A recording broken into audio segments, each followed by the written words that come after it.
I'm hopeless, aren't I am. Anyway, hey up, it's that old Yorkshire geek here. I nearly forgot to go live. I started playing the intro stuff and I forgot to click go live because I'm a friggin' idiot. Anyway, we're here. I could have just stopped and started again, but I thought, well, we're off. We're off and running, so here we go. Right. Anyway, we've got some news as usual. So let's crack on. You might just be able to see Princess in the background having a wash. Can you just see her there? Just over my show. Just where is she? Where are we? Is that Princess there? Look. There. Oh God. There. Look. Because she's Princess and she's gorgeous. Are you looking? No, you're ignoring me, aren't you? She's ignoring me. Right, I'll make myself small. Make myself small for protection. Here we go. Ooh, down there we go. And we'll fire up the big window. Spladush. There we go. Obi-Wan Kenobi. Darth Maul scenes cut. Luke Skywalker replaced during creative overhaul. I didn't read that. I've got another story about that, but never mind. Let's plod on. Right, Mauled Ray Park, who originated the character with the Phantom Menace, was expected to reprise. I don't know. That's how I always say reprise, but I said reprised. I don't know. I'm an idiot. As the character, but was then written out according to multiple sources. And there he is in the Phantom Menace.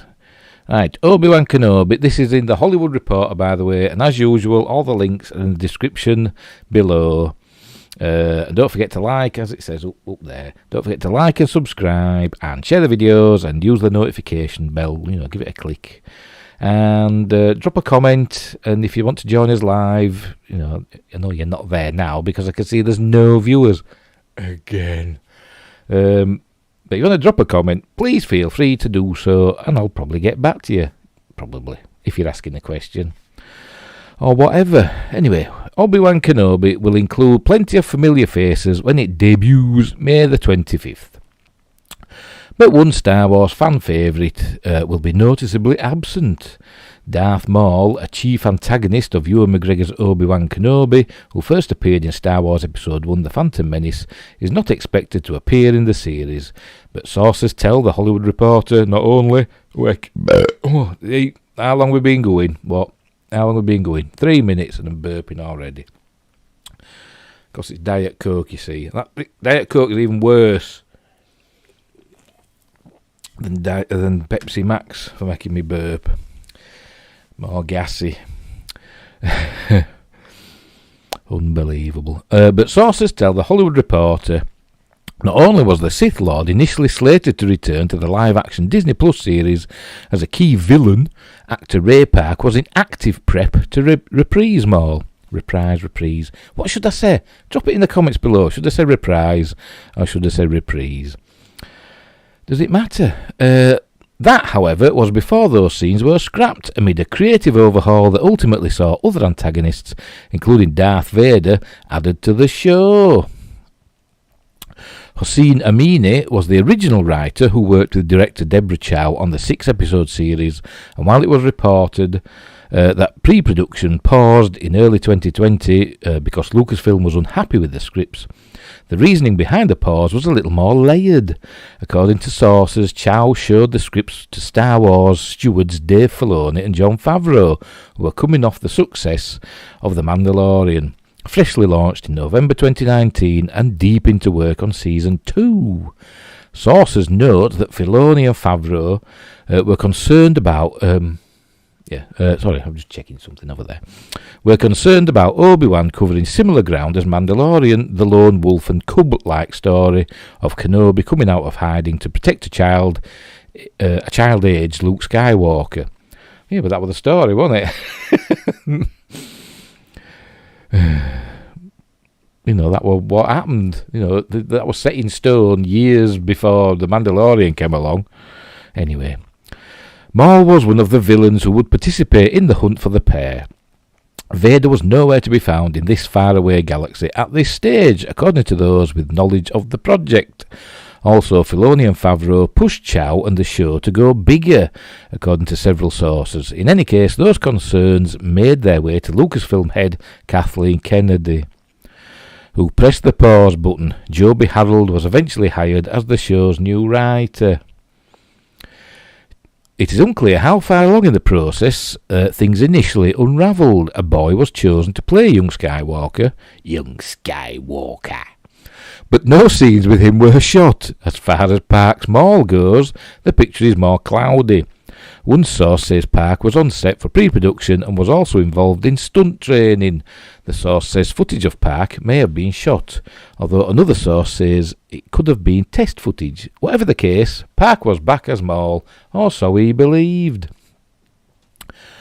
In the overhaul, however, Maul was written out. One source said it was Filoni that conceptually keyed in on the way for Vader to be brought back as the big bad, with the Grand Inquisitor with his fat head. A character made popular by Filoni in the animated series Star Wars Rebels, also put into the story. A Lucasfilm source contradicted the account, saying Maul was never intended to return for the series, nor did Park come to set. The overhaul also led to a new search for a young Skywalker, and the new actor was picked. The Hollywood Reporter has learned the new Luke is Grant Feely, whose only credit, according to IMDb, is an episode of Creepshow. Maul stands as one of the more popular villains in Star Wars lore, appearing in animated series including Clone Wars and Rebels, which depicted the final battle between Maul and Kenobi. Not really a battle, was it? It was like a quick slash by Kenobi. Spoilers, and Maul were dead. Maul and Park returned to live action for a cameo in Solo: A Star Wars Story 2018 that suggested there was more for the actor to do in the galaxy far, far away. They always say that, don't they? They always say galaxy far, far away. Yeah, we know what you mean. Solo bombed, scuttling those plans, but soon fans speculated he could appear in Obi-Wan, given that Maul was responsible for the death of Obi-Wan's master, Liam Neeson's Qui-Gon Jinn. The first trailer for Obi-Wan launched March 9th and gave viewers a look at McGregor back as Obi-Wan Kenobi, as well as glimpses of a young Luke Skywalker and Uncle Owen, played by Joel Edgerton. One of its key pieces of music, John Williams' classic score, including Duel of the Fates, which was used during a Maul-centric lightsaber duel in 1999's The Phantom Menace, and saw Maul meet his match at the hands of Obi-Wan Kenobi. And there's an updated with Lucasfilm source stating Ray Park did not come to the set of Obi-Wan Kenobi. Alright, so that's what they said up top. So there you go. So some sources say that he were written out and they were in active development or active prep, but some say he never made it to set. Well, whatever. I think he probably was preparing himself to go, but it was cancelled before he had a chance to get there. I mean, they could have had him, couldn't they? Could have had him as well as Vader, If they want to go bigger, get them all in. Anyway, next up. It's the same similar story. It's actually talking a bit more about this young Obi-Wan Kenobi recast young Luke Skywalker in creative overhaul. A little bit more about it. The series reportedly went through some major changes during production, and that's Luke in Return of the Jedi. We'll read it anyway. It'll probably go over some ground we've already covered, but so what? The upcoming Obi-Wan Kenobi series on Disney Plus recast its young Skywalker during development, according to reports. The Hollywood Reporter, which we just read, says that relative newcomer Grant Feely, who previously appeared in an episode of the Shudder anthology series Creepshow, will now be playing the child version of the legendary Jedi Master in the series after changes were made to the original script. Oh, heck. It is not clear who was previously in line to play Luke, but it is understood that the original actor had not shot any scenes before the change was made. The recasting... Oh, where are you going? Wonder why the recast then? Why they didn't use the original actor? Maybe one available, maybe it aged up a little bit, because kids can grow up quick, can't they? So if in a year a kid can shoot up, I suppose, can't they? Shoot, sprout in growth, not shoot up, But it's Hollywood, you never know.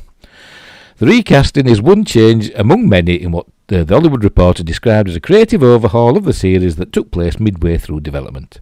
Another reported alteration was the removal of Darth Maul from the show, with original actor blah blah blah blah blah blah blah blah blah blah blah blah. We've read all that. We've covered all this. Blah blah. I didn't realise it. It mentioned young Luke in the Hollywood Reporter article. Because as usual, I've just glanced and and not read the article. Right, so we'll move on. Anyway, so let's talk about it a little bit. Right. So basically, the story going round is that it were too dark.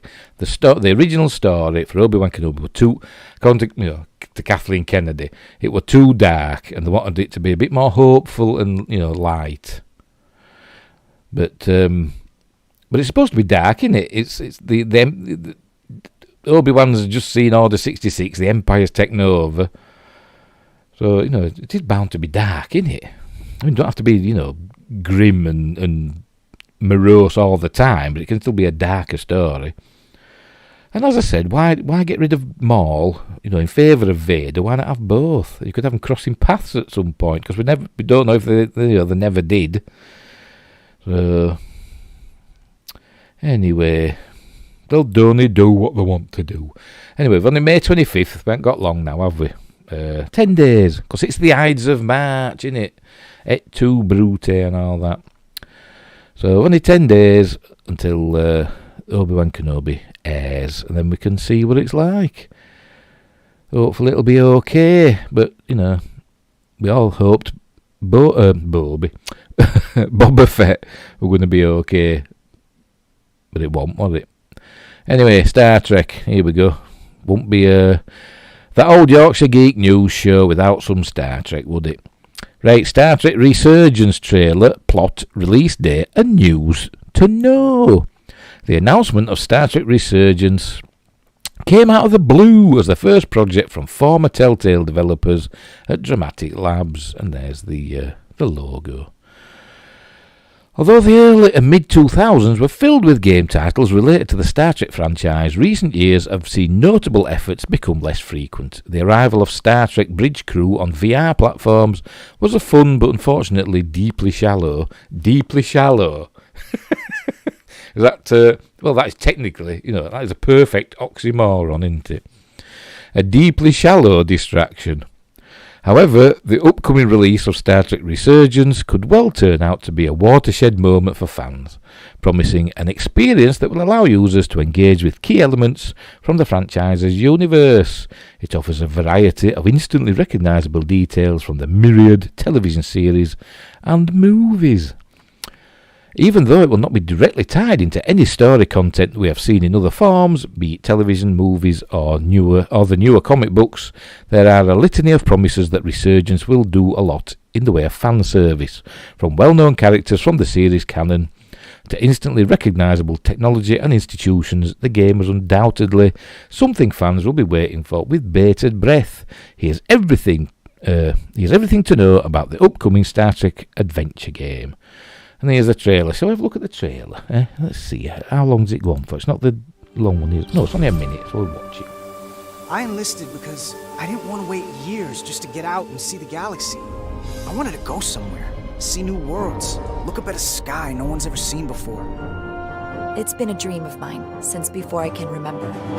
So I would be honored to become a captain someday. We need to learn everything we can. You're not gonna die. Not if I have anything to say about it. This can't be right. Time to impact 1 minute. Jara, I need you to do the right thing.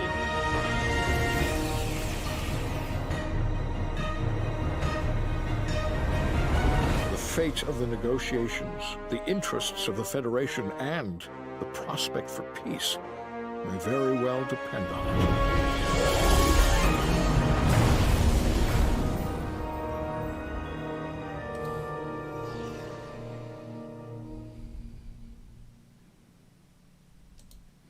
That looks okay to me. That looks okay. Spock looks like he's working in some new dentures, but but that looks all right. Hopefully, I might give that a go when it comes out. If it's a bit of a point and click and a make choices sort of game, that's the sort of things I like, because I'm crap at action games. Anyway, Star Trek Resurgence was revealed during the Game Awards 2021. Since then, developer Dramatic Labs has released 2 trailers showcasing what the game will offer. The first shows what appears to be the early game with the character named Carter Diaz under the player's control. This will be one of the game's 2 main playable characters, alongside Jara Rydek, who appears in the second trailer. Both are part of an entirely new crew stationed on an all-new starship. The settings shown in the trailer notably retain the feel of Star Trek, though there has been some limited criticism of the graphics for the characters and facial animations. The second trailer delivers on the developer's promise that despite the entirely new cast, even those with a cursory interest in the series will get to meet some old favourites. None are more iconic than Spock. By this point, a Federation ambassador who makes an appearance at a briefing between higher-ranking members of the crew. The as-yet unnamed voice actor for the Vulcan ambassador sounds uncannily like Leonard Nimoy, although, as though he's sorting out some new dentures, some new false teeth. And looks to be a real high point for the production. The trailer hints at the narrative direction for the game and once again showcases the instantly recognisable Trek tech.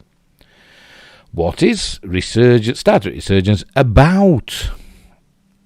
And there's a picture of some sort of holographic display that they're all having a gander at. Many will be pleased to note that the game is set in 2380, immediately following the adventures of Captain Picard and the events of the Next Generation feature films. It is reasonably clear that the war between 2 races, the Elidians and Hotari, will be the story's chief focus. In a game made by former Telltale devs, it's a fairly safe bet that the narrative choices are designed to progress the story in various ways, perhaps even dictating how the conflict plays out. The depth of this element remains unclear though, as games like the official Game of Thrones adaptation provide notable examples of the illusion of choice. Resurgence will also be played from an over-the-shoulder third-person perspective. It will offer an experience somewhere between other narrative titles like the Walking Dead series and more traditional sci-fi action releases like Mass Effect, a game where the decisions you make genuinely do affect how it plays out. In what is a departure from the usual formula, great emphasis has been placed on the idea that this is a contained story that will entirely play out across one game rather than being episodic. There will also be significantly more on offer than is shown in the trailers, beyond narrative decision making. Shuttle piloting, phaser fights, tricorder scanning and stealth mechanics have all been promised by Dramatic Labs, further solidifying the Star Trek feel of the proceedings. Sounds quite exciting. When will Star Trek Resurgence release? And there's another picture. What's his... I don't know what that is. Should this go in here? Don't know. Oh, pardon me. Star Trek Resurgence is currently scheduled to release sometime in the spring of 2022, although no specific date has currently been made public. The 2 most recent trailers portray the game in a reasonably polished state. However, with delays presently rife across the industry, there are no guarantees. That being said, the game itself was only just announced towards the tail end of 2021. It is reasonable to assume the announcement of its impending arrival would have been made with a relatively good idea of how far along the game was in its development. Hopefully Resurgence is one of the few titles players will get to see sooner rather than later. And that's it. Yeah, it looks good as that. I'll look forward to getting that and having a go at that. I think that'll be good. I honestly think that'll be good. I hope I'm not disappointed. Right, so we'll carry on. I think we're on a bit more Star Trek as well. Cool, if you ask me. Right, Star Trek, The Unknown Story. New Star Trek documentary on Reels, never heard of it, shares how the franchise started and why it resonates. Fans of Star Trek have a lot to be thankful for. Right now, thanks to the energy and variety of programming available on the Paramount Plus network, Trek fans seemingly have a new episode to watch every Thursday. Under the leadership of executive producer Alex Kurtzman, fans can catch episodes of Star Trek Discovery, Picard, Lower Decks, Prodigy, and soon Strange New Worlds. Fingers crossed, but I'm not building up my hopes. But before all that, it took a movement created by fans to save the show back in the 1960s. Trek is still alive and thriving today, thanks to the efforts of superfans Beau and John Trimble. They organised a letter-writing campaign between the second and third seasons. They saved the show from cancellation and paved the way for its renaissance in the 1970s when Trek hit syndication. The Unknown Story. These are just a few of the stories fans can know more about with the new documentary Star Trek The Unknown Story. The film runs through the entire history of the franchise, from before the show's original pilot episode The Cage to the present, with an examination of the J.J. Abrams Kelvin series of Trek films to Discovery and Picard. The documentary will appear on the Reels network, available nationwide. This is obviously in America, on cable networks and DirecTV channel 238, Dish Network channel 299, Verizon FiOS TV channel 692 HD, AT&T Uverse channel 799 and 1799 HD. I'm in the UK, so I don't know. Don't know when it'll be in the UK or if. The show features behind-the-scenes stories from Trek's early days. Star Trek The Unknown Story also has a group of Trek experts, sounds better, doesn't it? Who share their stories on how the franchise has changed and grown over the years. Among the folks who've given their thoughts on Trek and its evolution are television critic Katie Burt, also known for her work at Den of Geek, People's Magazine's Cindy Sands, Screen Rant's Kaylina Pierce-Bohen. I apologise to everybody. I'm useless at pronouncing things. Comedian Tom Kelly and author David Fisher. Fisher knows a bit about Trek as he's co-authored 2 books with William Shatner, Live Long and What I Learned Along the Way, and Leonard, My 50-Year Friendship with the Remarkable Man. But where the documentary really shines is when fans get to hear from Casey Biggs, who is known for his role of Damar on Deep Space Nine. He also had some other roles in some other Star Trek episodes. And Mark A. Altman, he was in Enterprise. And Mark A. Altman, a prolific writer and co-host of the Inglorious Trexperts podcast. Fans of science fiction know Altman for his show Pandora, which airs on the CW. I'd never seen it. Author, producer and Trexpert Mark A. Altman. Understanding the history of Star Trek is more important than ever, both as a social critique and as part of the medium in general, Altman told Heavy. At its best, Star Trek is a celebration of our diversity, family, and an optimism about the future and what we can achieve even in the darkest of times.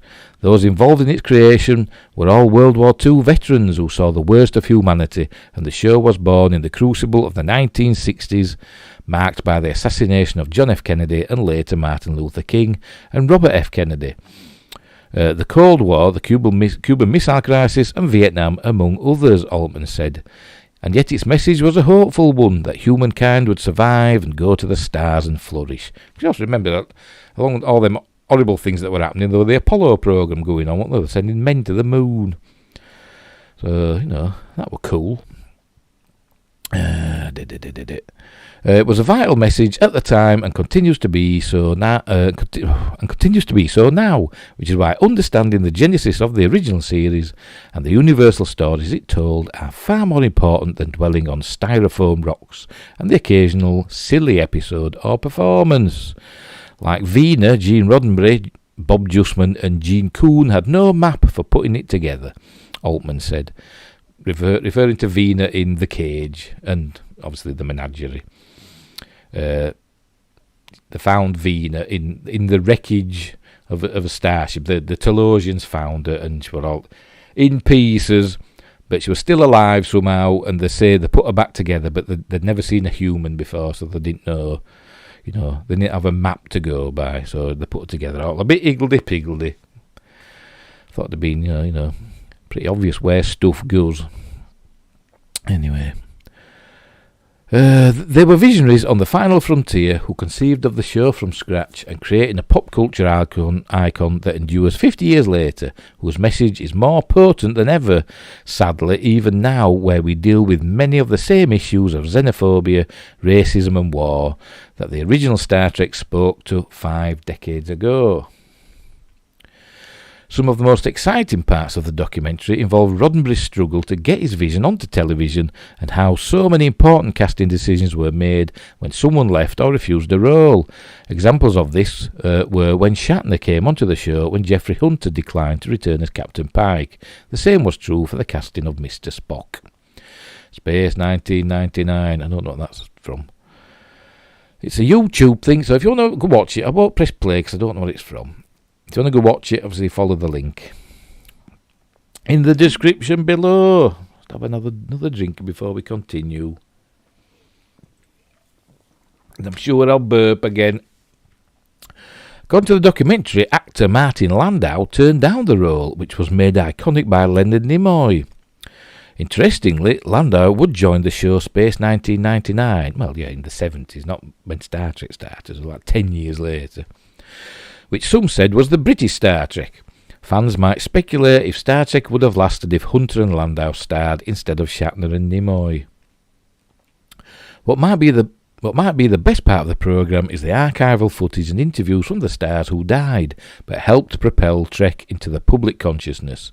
That includes interview footage with James Doohan Scotty, DeForest Kelly McCoy and Spock himself. It's a show that taps the imagination, Nimoy said in the documentary, the way things might be in 200 or 300 years from now, a hopeful show about the future.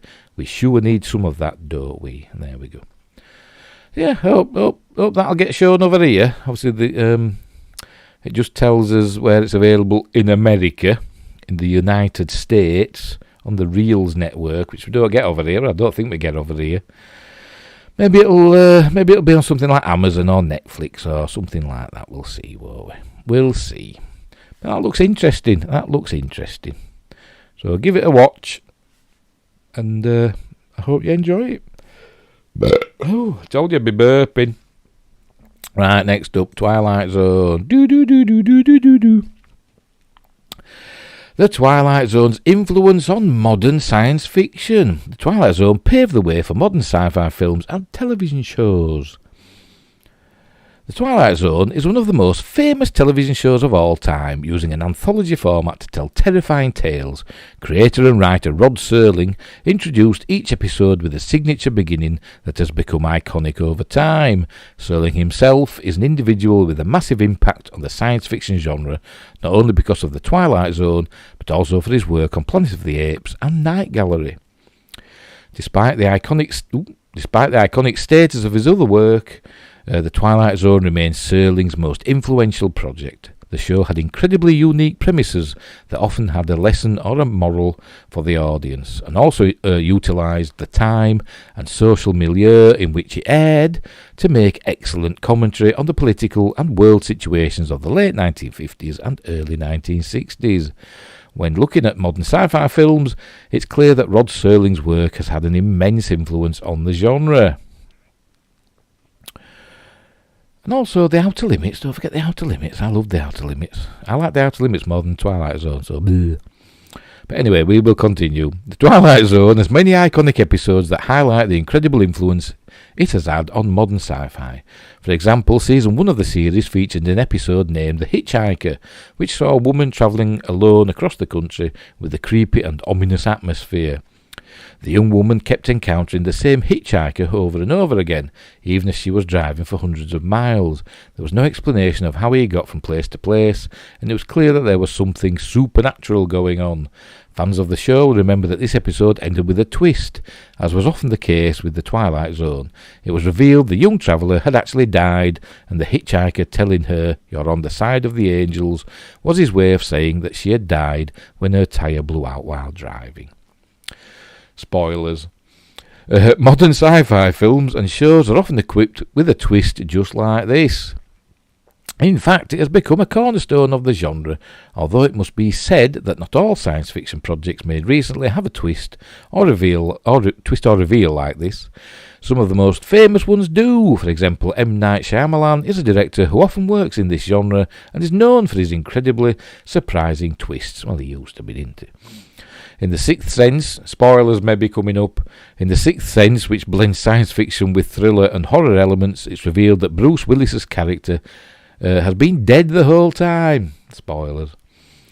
And actually passed away early on in the movie when one of his more volatile patients attempted to contact him. It's an ending that not only shows the influence of the Twilight Zone's twists and turns, but it seems clear that Shyamalan was inspired by The Hitchhiker for this film. If you say so, mate.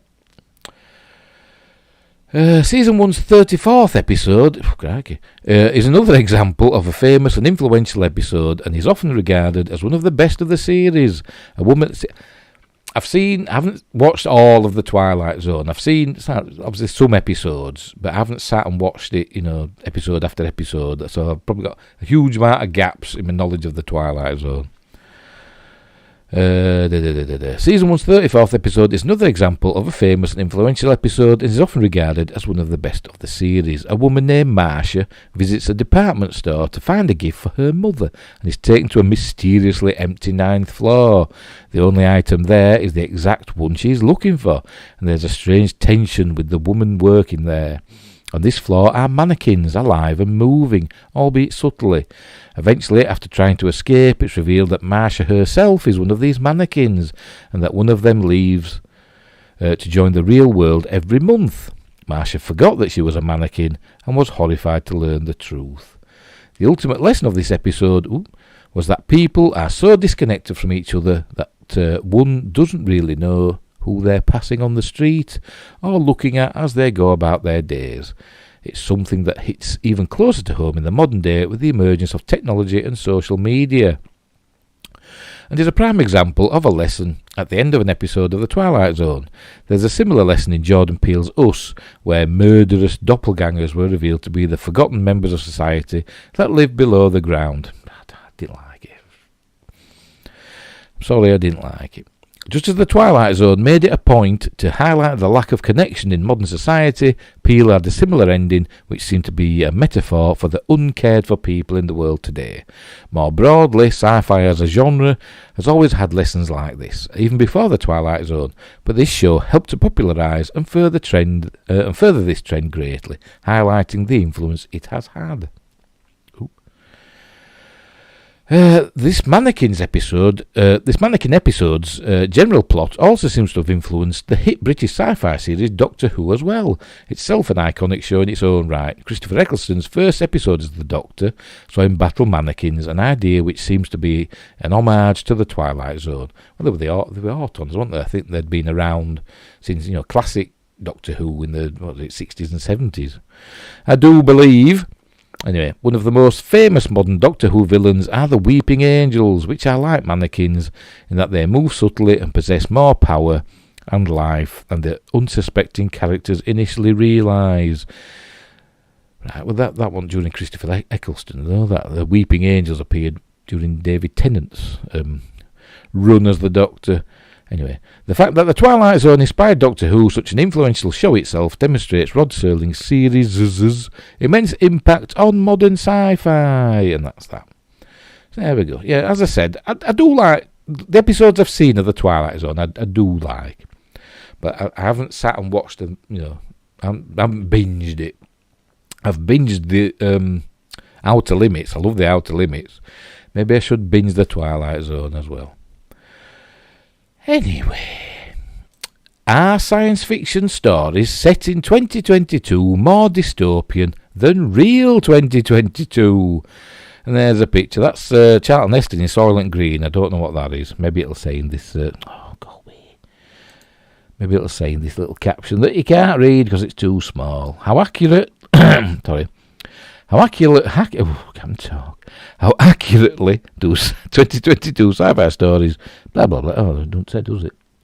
It don't say. It don't say. Right, we'll carry on then. Back to the Future 2 is my... Who wrote this, by the way? Lawrence Leung. I'm just saying it because it's put my in there. He's written it in the first person, so thought we'd find out who's written it. Lawrence Leung. Back to the Future 2 is my favourite sci-fi film because of its madcap depiction of the future, namely 2015. Watching it as a kid, the film became a neon-filled promise of self-tying shoelaces, hoverboards and flying cars powered by garbage. Then real-life 2015 rolled around and the lament of "Where's my hoverboard?" rang out. And there's a hoverboard. It turns out director Robert Zemeckis' fantasy of the future failed to match up to reality. Not only are we deprived of such fanciful gadgets and a Jaws 19 sequel, in this version of 2015 we apparently still read newspapers and have fax machines in every room. Fax machines, no internet, no Twitter, no insufferable influencers. But how about 2022, I hear you not ask? Over the past few weeks, I've searched for old sci-fi films and books that are set in 2022. Like digging for loose change in the back of the pop cultural couch, I've managed to source some glitchy MP4s, MPEGs, PDFs, and other acronyms that were sadly lacking from Back to the Future 2. I think I'm coming down with something, and my throat's a bit thinking. I feel as though, I'm going to be snuffling. Hey. Must be the weather changing, all these bugs floating about. It's not COVID. How accurately do these 2022 sci-fi stories capture our doom-scrolling era of pandemics, climate disasters, and international war? Right, first up, Time Runner 1993 movie. And there's a trailer for it. Watching a jittery straight-to-VHS movie on a laptop in 2022 is one of the closest things we have to real-time travel. Star Wars star Mark Hamill is the Time Runner in this derivative Terminator/Time Cop rip-off. When an alien invasion strikes in 2022, Mark Hamill escapes his space station getting blown up pardon me, by falling into a wormhole. A worm what? A wormhole. A what hole? A wormhole. So that was a bit of Mystery Science Theatre 3000. He finds himself back on Earth, but it's an acid-wash-gened, mullet-filled 1992. He tries to warn Senator John Neal, who's the future 2022 President of Earth, about the impending alien invasion. But surprise, no surprise, Neal's a secret alien. Ooh. Spoilers then. If only Mark Hamill had reversed the letters of Neal, he would have known. Rookie Time Runner mistake.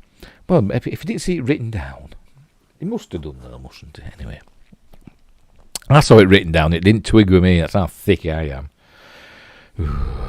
Rookie Time Runner mistake. To make matters worse, someone is trying to kill Mark Hamill's mother to prevent his birth. Terminator, anybody? 2022 accuracy rating 2 out of 10. Futuristic spaceship stuff aside, the weirdest thing in the 2022 plot line is a race.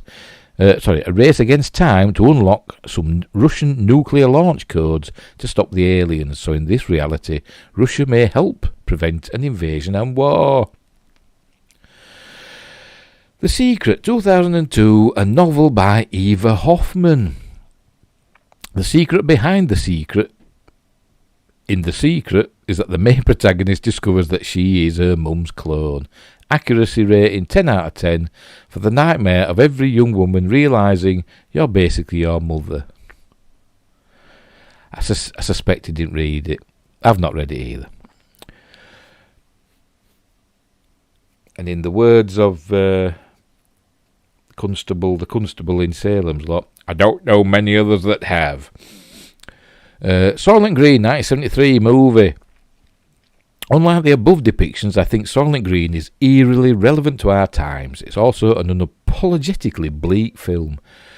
So perfect for your date night with Werner Herzog. Charlton Heston plays an investigator who's trying to solve the murder of a bigwig from Soylent Corp. Then something, to be honest, I wasn't really paying attention to the detective story. I was more aware of Heston's jaunty blue train driver's cap and how the plot is just a vehicle to take us on a journey through the film's utterly dystopian and scarily prescient vision. There's dwindling natural resources, police brutality, the super rich who treat women like furniture, and yep, global warming. The opening credits even feature crowds wearing face masks. The only thing missing from this nightmare checklist is a never-ending Zoom meeting. The movie is best remembered for its immortal final line, uttered by Heston, "Soylent Green is made out of..." Spoiler alert.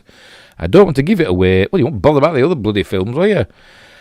I don't want to give it away if you haven't seen it. Let's just say the special ingredient starts with P and rhymes with eeple. Oops, I meant rhymes with sheeple. Damn it, it's people. Soylent Green is made of people. And KFC, probably. Accuracy rating 8 out of 10. Among the misery, my favourite scene features Edward G. Robinson playing an old chap who is presented with an apple in the first time. In ages, the way his face lights up on seeing one again is exactly how I felt when my toddler's daycare reopened after lockdown. Well, he sees, watches a video, doesn't he, of trees and, nature. Because apparently in that 2022 there ain't any left. Right, Station 11, 2022, TV series based on a 2014 novel. Video unavailable. Oh, well, never mind. Station 11 is based on a 2014 novel by the same name, written by Emily St. John Mendel, and describes the aftermath of a devastating global pandemic. It's not that, it's only bloody 8 years, from it, ain't it?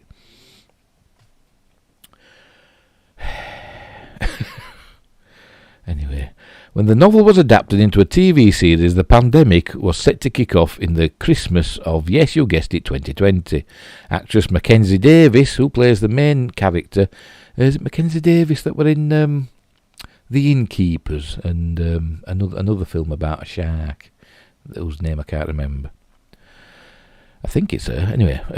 Or is it Mackenzie Davis that were in Terminator Dark Fate? Oh, I'm getting mixed up now. Who plays the main character has described the eerie feeling as the... Yeah, I think it's her that were in Terminator Dark Fate, in it. I'm thinking of somebody else. Whatever.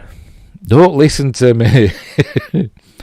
I'll start again. Actress Mackenzie Davis, who plays the main character, has described the eerie feeling as the production came to a sudden COVID-related halt. The very thing they were play acting was starting to unfold in real life. The series traces the consequences following the outbreak, 2021 to 2022, as well as the fragile recovery 20 years in the future. Luckily, the prophetic powers of Mandel and the TV writers were only accurate to the timing of the pandemic, not the severity, as Station 11 depicts the complete fall of civilization and the death of 99.9% of humanity. There's time. You've got to laugh. The early days of the outbreak are desperate and familiar with unnerving scenes of pandemic panic, cancelled flights and lost loved ones. The depicted winter of 2021 to 22 in Station 11 is one of hunting rabbits, knife-throwing practice and using car batteries to watch old VHS tapes. So not too dissimilar to our own desperate times with sourdough making and Wordle-fueled rage. I've never even tried Wordle. I keep seeing news things about it, today's Wordle, and I've never played it. Anyway, however, it's the scene set in the future that makes the show incredibly touching and emotional. And emotionally nourishing. The main protagonist, now grown up, has become the lead actress for a travelling troupe of Shakespearean actors who perform for post-pandemic survivor communities. I don't want to spoil the show, but I'll say it's one of the best shows I've watched so far in 2022. So what's it on? What's it on then? Does it say? Oh, I don't even know what it's on. Anyway, accuracy rating 2 out of 10. Well, they'll just send you an 8 good. There's a lot more support for the arts entertainment industries in this fictional post-pandemic world. Station 11 shows that post-apocalyptic science fiction doesn't have to be all dog-eat-dog violence and misery. We can have sci-fi stories about hope, humanity, and how art and culture are essential for survival. You just said 99.9% of people die. Anyway, was that it? Was that the end? I think that was the end. Yeah, that was the end. Right, very good. That was a waste of time, wasn't it? Whatever. I'm doing a lot of wasting my time tonight, aren't I? Carry on. I think we've got another list. Yeah, from Collider. Remember them? Whatever happened to Collider? Used to be, the top YouTube channels for entertainment news and stuff, and now where are they? Best sci-fi shows with only one season. Here we go. Science fiction is one of the most enduring genres of TV. It's a genre that engages with an audience by making them think about the state of the world and where we're going. From Star Trek to Twilight Zone to Westworld, there have been many sci-fi shows that last for years and become cultural touchstones. However, for every sci-fi show that's a certified hit, there are countless others that only lasted one season. So here we go. Swamp Thing 2019. Never seen it. Not seen it. Created for the short-lived DC Comics streaming service DC Universe, Swamp Thing was a James Wan-produced sci-fi horror series based on the comic book of the same name. The show focuses on Abby Arcane, Crystal Reed, who returns to her hometown of Marais, Louisiana, to confront her past head-on. There she meets Alec Holland, Andy Bean, a scientist who is murdered after discovering a criminal operation in the swamp. Alec is then resurrected as the Swamp Thing, Derek Mears, an elemental creature whose purpose is to defend the swamp, Marais, and the natural world at large.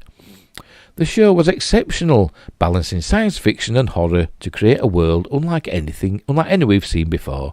Unfortunately, the show had its legs cut out from underneath it before it even premiered.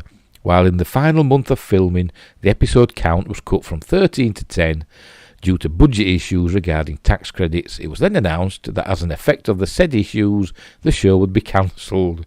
When DC Universe shut down, the streaming rights were picked up by the CW, where it has become the only DC Universe original to not continue on. Not seeing it, so I can't say if it were any good or not. I saw the film with the Wes Craven film, seeing that. But there you go. Total Recall 2070, 1999. Never heard of it. How have I never heard of Total Recall 2070 TV show? Wow, as Owen Wilson might say.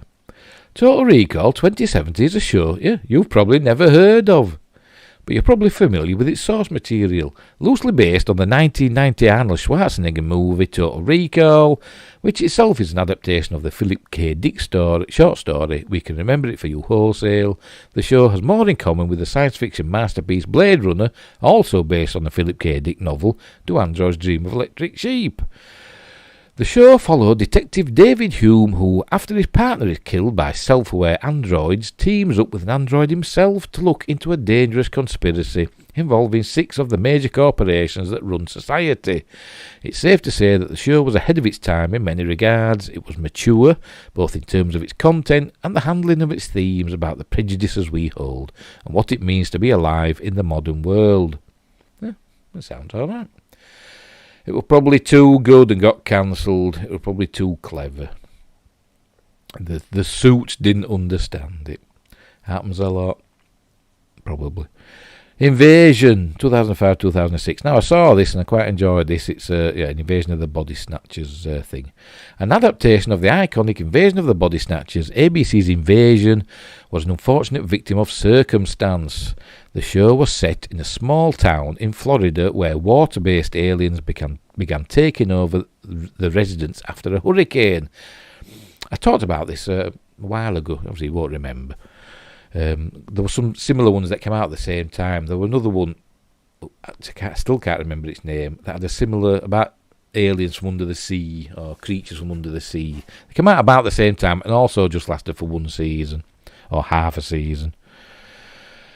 Anyway, led by William Fichtner, Invasion featured quite an impressive cast, also including 2000's TV mainstay Tyler Labine and future stars Evan Peters and Elizabeth Moss.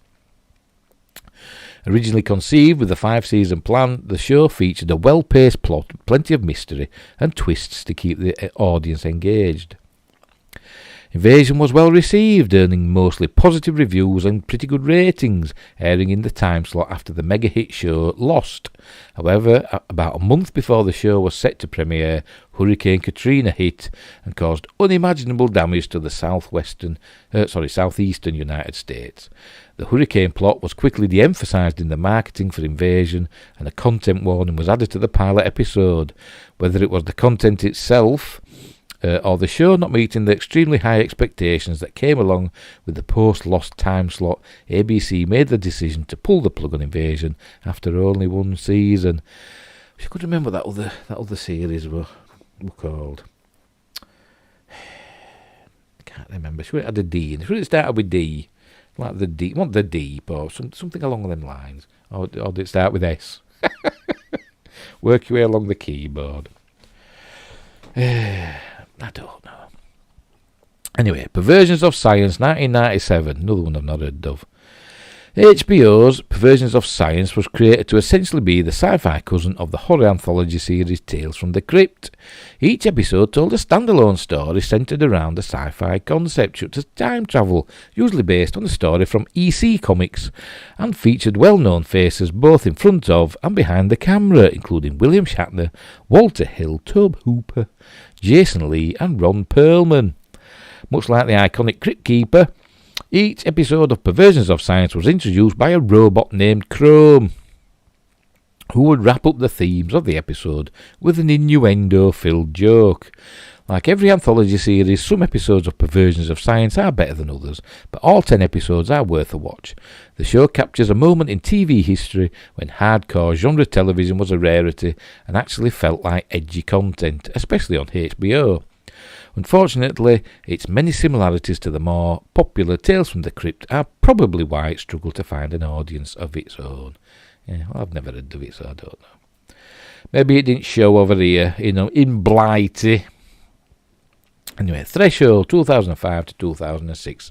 I watched this as well, I enjoyed it, because it's got Carla Gugino in it, and she's lovely. Right, 2005's Threshold was centred on a secret government organisation whose mission was to investigate and track the effects of extraterrestrial contact after an incident involving several members of the US Navy. The show had elements of the Case of the Week procedural CBS is known for, but set itself apart by focusing primarily on the larger story from week to week. The cast was incredibly strong, featuring several known faces in Carla Gugino, Peter Dinklage, Brent Spiner and Charles S. Dutton. Unfortunately, Threshold struggled to find an audience, and after being moved from Friday nights to Tuesday nights against the incredibly popular Law & Order Special Victims Unit, CBS cancelled the show, citing low ratings. But yeah, I quite enjoyed Threshold. I say it came out about the same time as that Invasion and that other one that I can't remember the name of. And they all got cancelled. So, there you go. I am Betamax boy. Stuff I like, stuff that I enjoy to watch get cancelled. Right, The Time Tunnel, 66 to 67. It's him again, look. from yesterday. It'll tell us here his name. Will it? No, I don't think it will. Anyway, The Time Tunnel is a 1966 science fiction show that just oozes 60s style, especially with its trippy, colourful opening title sequence. The show follows two scientists who have been thrown through time by an experimental time machine. In each episode, they find themselves in a different time and have to jump through to the next, hoping to get back to their time. The Time Tunnel was the kind of fun, high-concept, episodic TV that proved to be popular in the 1960s, and the show was something of a modest hit. However, the network was convinced to drop the show in exchange for another series called The Legend of Custer, and The Time Tunnel was cancelled. For a show that didn't make it past one season, The Time Tunnel has had quite a legacy. There were spin-off novels, comic books and a board game, several attempts to reboot the show, and on top of all that, the show's concept was heavily inspired the hit series Quantum Leap. Yeah, it inspired quite a bit. Stargate, for one, and all that. And, Austin Powers. But yeah, when I was a kid, I enjoyed Time Tunnel, and I'm surprised it only got one season. There you go. I thought it was one of these shows that went on. Alien Nation, I didn't think this just went for one season either. Because they did movies and stuff as well, didn't they? There was a movie, wasn't there? And then I thought the series went on for quite a while, and then they had some TV movies, didn't they? Anyway, Alien Nation was a TV spin-off of the sci-fi movie of the same name, centering around an LAPD officer who is partnered up with an alien to solve crimes in the near future. Set in a world where aliens and humans live together on Earth, Alien Nation touched upon a lot of themes that weren't really tackled on TV at the time, including prejudice and bias within the police force. Alien Nation wasn't actually cancelled due to low ratings. It was a bit of a hit for Fox, but the show's production values proved to be difficult to maintain amongst the network's financial issues, and the show was cancelled after one season. The shows did live on, however, thanks to a series of TV movies that aired throughout the 90s, comic books and novels. See, I thought it did. So. Anyway, well, this is a lie, isn't it? Battlestar Galactica 78-79, one season? I don't think so. Although you could say technically, yeah. The second season was called Galactica 80, wasn't it? While the 2003 revival of Battlestar Galactica ran for several seasons on the Sci-Fi Channel, I think it were 5 seasons, I think. But they're only short ones, weren't they? And became something of a cultural phenomenon, the original 1978 series wasn't quite as successful. The show followed the only survivors of a human space colony on the run across the galaxy to escape the human hunting robots known as the Cylons and find the long-forgotten planet Earth. The show was unlike anything else on TV at the time, offering up special effects and a setting rarely attempted on a television budget. Even if some of it may seem rather low budget compared to today's sci-fi, it was quite impressive for its time. Yeah, because they got John Dykstra in, didn't they, to do the effects? Fresh off Star Wars. In the 1970s, science fiction was considered more niche than in today's nerdy culture. That, combined with the success of the show's mid-2000s revival and its future developments, make it clear that Battlestar Galactica wasn't bad, it was just ahead of its time. Plus, they wasn't just one season. There were two. Because Galactica 80 came out where they got to Earth, and it was diabolically awful. Apart from the episode The Return of Starbuck, which I think was the final episode, because I think it was cancelled mid-season. So it had a season and a half, the Battlestar Galactica. Right, Firefly, 2002 to 2003. This is the one that everybody knows, don't they? Perhaps the most famous one-season sci-fi show ever, Firefly developed such a rabid cult following that it actually got revived in the form of the feature film Serenity. Sorry, I forgot how to read them for a minute, or I went all William Shatner with me pauses. It's probably the best example of a show that just barely ahead of its time. Created by Joss Whedon, the show followed the renegade crew of the spaceship Serenity, led by Nathan Fillion's Mal, as they evade and fight the authorities that are after them. Firefly was a thrilling, incredibly entertaining mix of Western tropes in a sci-fi setting. That uniqueness among the TV landscape at the time is partly what inspired its small fan base to be so loyal to the show, going so far as to start a campaign to have the show picked up by another network after its cancellation. They called themselves the Brown Coats, didn't they? The campaign was unsuccessful at the time, but its fan base has never lost hope. Firefly has gone on to become a shining example of how, thanks to its fans, a show can never really die. Yeah, well, everybody likes Firefly, don't they? If you don't, you're fibbing. You're fibbing if you don't like Firefly. It's a lovely little show. Shame it it didn't last very long. The Prisoner, 67 to 68. Now, this is a show I've tried to watch, but for some reason I just can't get into it. I don't know why. But everybody raves about The Prisoner, but for some reason I just can't like it. Maybe it's Patrick McGoohan. I've never liked Patrick McGoohan. There's always been something shifty about him. And even when he's played, good guys, still something shifty about him. Anyway, The Prisoner is a science fiction show that may not immediately sound like science fiction. The show follows a British intelligence agent who, after resigning from his job, is kidnapped and held prisoner in a mysterious village where various strange methods are used to try and extract information from him. What makes the show great sci-fi is how the show integrates technology into the plot. The village is guarded by a strange floating orb called a rover, which can incapacitate or kill the prisoners. The show was avant-garde in its plot and didn't try to explain everything in logical detail. That wasn't the point of the show. The show asked the viewers questions without ever planning on giving them all the answers. This made the show incredibly compelling, not to me, but also made the audience clamour for more when the show ended after one single series. The Prisoner has proven to be one of the most influential and important shows in TV history, challenging what audiences expect from science fiction. Yeah, I don't deny that it's influential, and a lot of people love it, but I just could never get into it. Never got more than like a couple of episodes in, and then I've sort of like, I can't. As I say, I think it's Patrick McGowan. There's something about him that I just can't, get a hold of. Sorry, Pat. He did it. So that's it. So there we go. That was a nice little list. And obviously there's plenty of other shows that only lasted one season, isn't there? Which I've mentioned. That one that I can't remember its name of. Space Above and Beyond. That only lasted one season. And that was excellent. I love Space Above and Beyond. What else? Anything else we can think of quickly? There's another film, wasn't there? Flash Forward. That only lasted one season. Quite enjoyed that as well. I can't think of any more. Right, so we'll go on. Science news.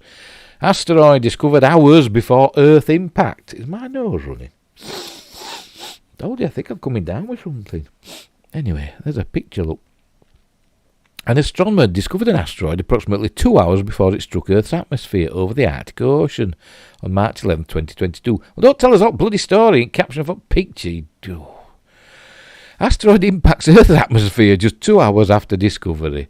Hungarian astronomer at their mountain station, part of Konkoly Observatory near Budapest, discovered a small asteroid on March 11, 2022, just 2 hours before it struck Earth's atmosphere. The asteroid is believed to have started out about 10 feet 3 meters wide, now labelled 2022 EB5. This object entered Earth's atmosphere north of Iceland at 21:22 Universal Time on March the 11th. Orbit simulation expert Tony Dunn on Twitter commented, "When 2022 EB5 struck the Earth north of Iceland this morning, it became the fifth asteroid to be discovered prior to impacting Earth. The other four are 2014 AA, 2018 LA, 2008 TC3 and 2019 MO. Did you see or hear it? The asteroid is estimated to have been moving at a speed of about 11 miles per second, 18.5 kilometres per second. That's in contrast to Earth's own speed in orbit of 18 miles per second, 30 kilometres per second. Its flight through our atmosphere would have caused all or part of this small asteroid to vaporise due to friction with the air. So its headlong flight through our atmosphere should have caused a bright meteor or shooting star, often called a fireball. The International Meteor Organisation is seeking reports of anyone who might have seen this brilliant meteor created by 2022 EB5. A few people in Iceland reported seeing a bright flash of light or hearing a boom. If you lived around Iceland and Norway and believe you saw the resulting meteor from this asteroid impact with the Earth, click this link to report your observations." You're looking that link there. Did it strike Earth? Did the asteroid survive its fiery flight through our atmosphere? We're hearing conflicting reports about that, but the answer is probably not. At this writing, no meteorite has been found. This is showing how it was discovered. Fifth Earth impactor from that 2022 EB5 yesterday at 1924 UT, an unknown moving object of 17 that's magnitude, was found by K. Sharnetsky on images from 0.6 meter Schmidt telescope acquired data 30 minutes later showed that it was going to collide with Earth in 2 hours' time. If you press play, there's something. Oh, there we go. Did you see it? Did you see it? There it goes, look.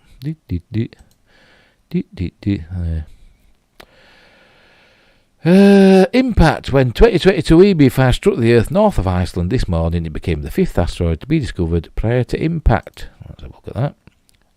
Whee! There you go. So that shows it's how it went. Right.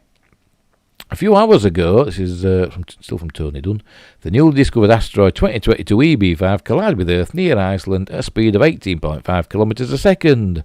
This asteroid was too small to cause damage, and I think this is just, ooh, crikey. And that's showing its route. Basically, it came from space. Bottom line, an astronomer discovered asteroid 2022 EB5 just 2 hours before it impacted Earth over the Arctic Ocean. Fortunately, it was small. Cheers, Kelly. Kelly Kaiser Witt. So there you go.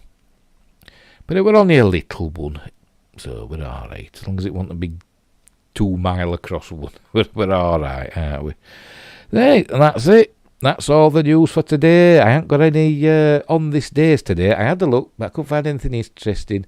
Apart from, on this day in, I can't even remember the date. I think it was 2005, I can't remember. The what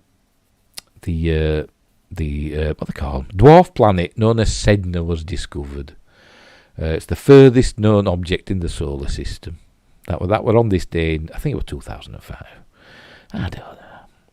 But that was it. I couldn't even find any films that open today. I'm sure there's loads if you go looking. I don't know where to look for them, to be honest. But anyway, so we'll leave it there. So I'll get rid of... oh, God, where is it here? Get rid of that. And I make myself bigger again. Is Princess still over there at corner? Can you see her? Is she there? She is. She's there asleep. Can you see her? Can you see her there? Look, I'll make myself even bigger, look, so you can see Princess. Can you see her there? Look, she's there. She's there. Sleeping, aren't you? Cheeky monkey, you. Anyway. Oh, look, I'm right big now. Right. Right, so we'll leave it there. And I'll be back tomorrow with some more news. Fingers crossed. So wherever you are in the world, don't forget to be nice to each other and look after one another and help each other whenever you can. And until tomorrow, I'll see thee.